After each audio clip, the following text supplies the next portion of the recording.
Hello everyone, ఈరోజు నేను ఇంట్లో గ్రో చేసిన పాలకూరని ఫ్రెష్గా కట్ చేసి పాలకూర పప్పు చేయబోతున్నాను. ఈ ప్రాసెస్లో ట్రై చేయండి, చాలా టేస్టీగా ఉంటుంది. ఇక పాలకూరని కట్ చేసుకోవడానికి వెళ్దాం. ఇలా మనం గ్రో చేసిన వెజిటేబుల్స్ని చూస్తుంటే అది కొంచెమైనా చాలా హ్యాపీగా ఉంటుంది కదా. ఈ పాలకూరని ఇంట్లో గ్రో చేసుకోవడం చాలా ఈజీ. బాల్కనీ కానీ గార్డెన్ కానీ ఏవీ లేకపోయినా ఇంట్లో ఈజీగా గ్రో చేసుకోవచ్చు. నేను ఇంట్లో ఎలా గ్రో చేస్తానో వీడియో చేసి పెట్టాను, వెళ్ళి చూసేయండి. చూసారు కదా ఎంత పాలకూర వచ్చిందో. ఇప్పుడు మనం దీనిని నా స్టైల్లో పాలకూర పప్పు ఎలా చేస్తానో చూపిస్తాను. ముందుగా పాలకూరని తీసుకుని 2 సార్లు బాగా వాష్ చేసుకోవాలి. ఇంట్లో గ్రో చేసిన పాలకూర అయినా సరే మన కంటికి కనిపించని చిన్న చిన్న పురుగులు, డస్ట్ కూడా ఉండే ఛాన్సెస్ ఉంటాయి. మన ఆర్గానిక్గా పెంచినా కూడా ఇవి ఆకుల మీద ఉండిపోతాయి.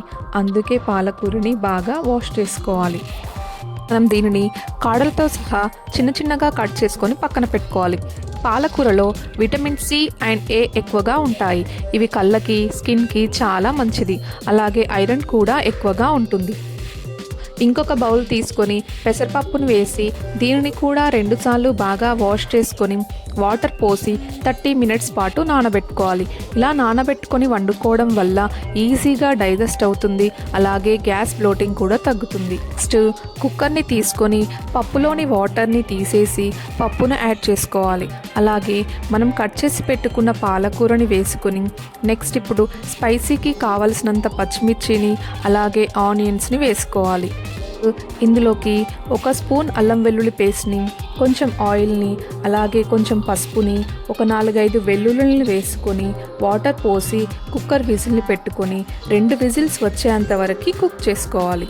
పప్పు కుక్ అయ్యేంతలోపు పప్పుకి మరింత టేస్ట్నిచ్చే మసాలాని రెడీ చేసుకుందాం. మసాలా కోసం ఫస్ట్ రోలులో 1 స్పూన్ ధనియాలను వేసి అవి కొంచెం క్రష్ చేశాక ఇప్పుడు జీలకర్రని యాడ్ చేసి క్రష్ చేసుకోవాలి. నెక్స్ట్ ఇందులోకి వెల్లుల్లిని వేసి కచ్చాపచ్చాగా దంచుకొని మసాలాని రెడీ చేసుకోవాలి. అలాగే ఈలోపు ఇంట్లో గ్రో చేసిన కొత్తిమీరను కూడా కట్ చేసుకుందాం. ఇంత కొంచెం కొత్తిమీర అయినా సరే స్మెల్ చాలా వస్తుంది. ఈలోపు పప్పు కూడా కుక్ అయిపోయింది. ఇప్పుడు కుక్కర్ మూత తీసి ఒకసారి కలిపి దీనిలోకి టేస్ట్కి సరిపడినంత సాల్ట్ వేసుకోవాలి. సాల్ట్ ముందుగా వేయకూడదు, అలా వేస్తే పప్పు కుక్ అవ్వదు. ఇప్పుడు మనం రెడీ చేసుకున్న మసాలాని వేసుకొని 2 నిమిషాల పాటు కుక్ చేసుకోవాలి. ఈలోపు మనం పప్పుని పోపు వేయడం కోసం ఒక ప్యాన్ తీసుకొని ప్యాన్ హీట్ అయ్యాక ఆయిల్ వేసుకోవాలి. ఆయిల్ హీట్ అయ్యాక 4-5 ఎండుమిర్చిలని అలాగే కొంచెం జీలకర్రని వేసుకోవాలి. నెక్స్ట్ 2 స్పూన్ల ఆవాలని వేసుకొని కొంచెం కరివేపాకును వేసి అవి మంచిగా ఫ్రై అయ్యాక లాస్ట్లో పసుపు వేసి ఒకసారి కలిపి పప్పుని తిరగబోసుకోవాలి. లాస్ట్లో మనం కట్ చేసిన కొత్తిమీరని వేసుకుంటే ఎంతో టేస్టీ అండ్ హెల్దీ పాలకూర పప్పు రెడీ. చూసారు కదా, నా స్టైల్లో నేను చేసిన పాలకూర పప్పు చాలా టేస్టీగా ఉంటుంది అండ్ హెల్దీ కూడా. మీరు కూడా ట్రై చేసి మీకు ఎలా వచ్చిందో నాకు కమెంట్లో చెప్పండి. అలాగే లైక్ చేయండి, నా ఛానల్ని సబ్స్క్రైబ్ కూడా చేసుకోండి. Thank you for watching.